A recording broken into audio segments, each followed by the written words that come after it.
Alright, so this is lesson 4.1, graphing in standard form.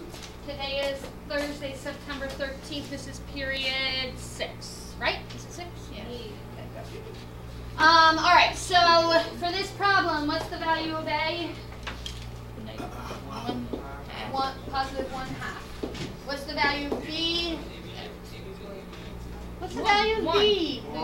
Negative 1. What's the value of C? Negative 6. Okay.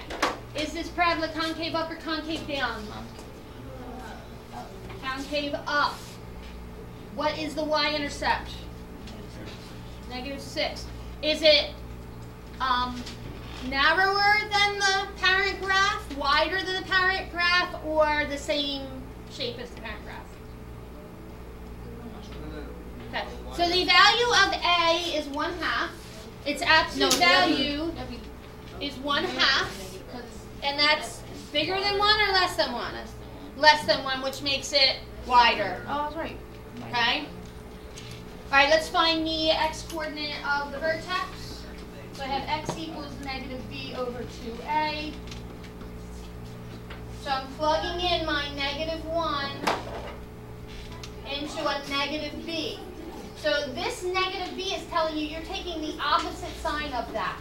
All right? So it's going to become a positive 1 over 2 times 1/2. Yes. So what's 2 times 1/2? 1. Good. So this becomes 1 over 1, which is 1. Okay?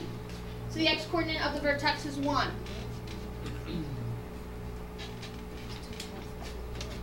That means that the axis of symmetry is that x equals 1.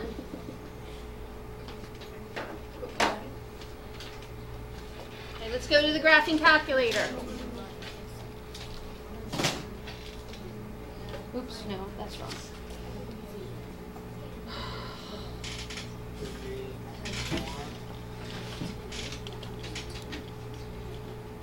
All right, so here's my graphing calculator. I'm going to plug my equation into the graphing calculator.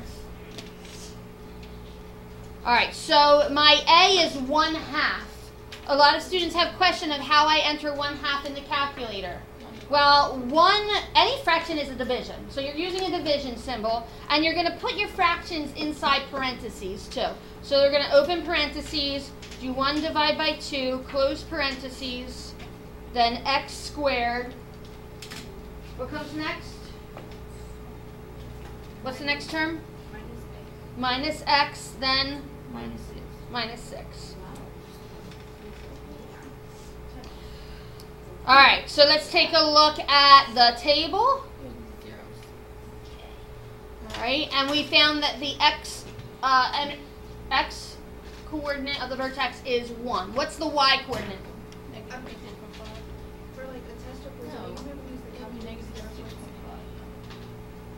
All right, let me just repeat the question that was asked and answer it. Yes, you will be able to use these calculators when you're taking a quiz or a test. Negative 6.5? Yes, good. The Vineland High School curriculum says students will be able to use technology to graph quadratic equations. So it's part of the curriculum. You're supposed to be using a graphing calculator for this. All right, so 1, negative 6.5. Let's put that point on the graph. It's over.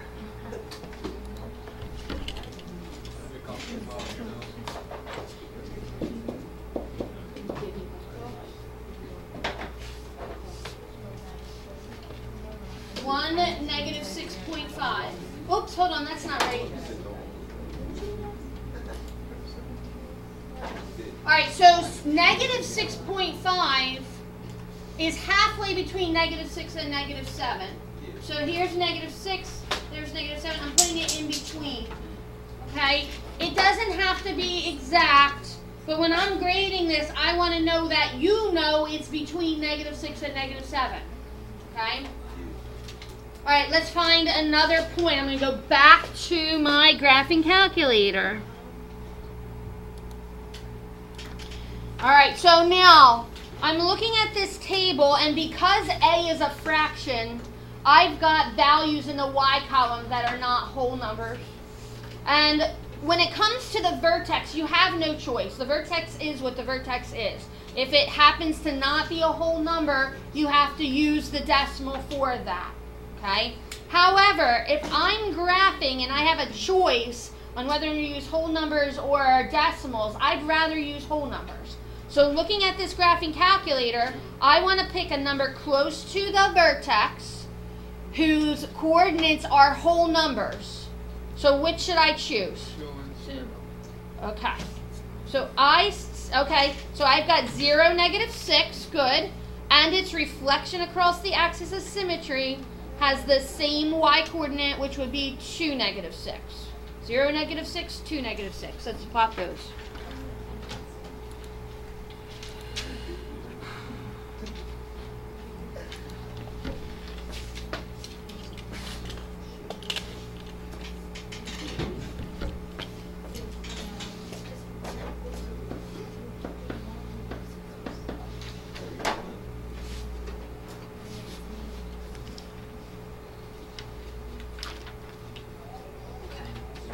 Two more points. Let's look at the graphing calculator again.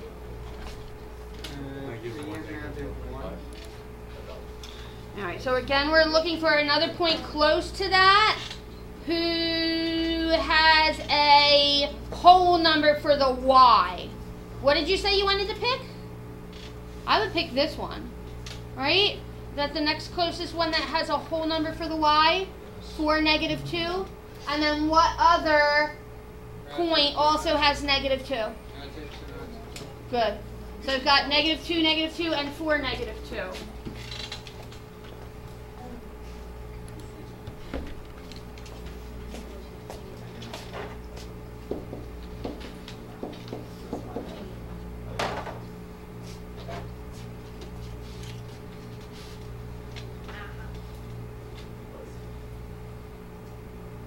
So now I've got my 5 points. Go ahead and connect them.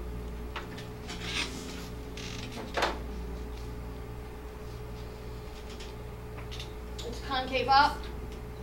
Its y-intercept is 0, -6. It's opening up wider than the parent graph.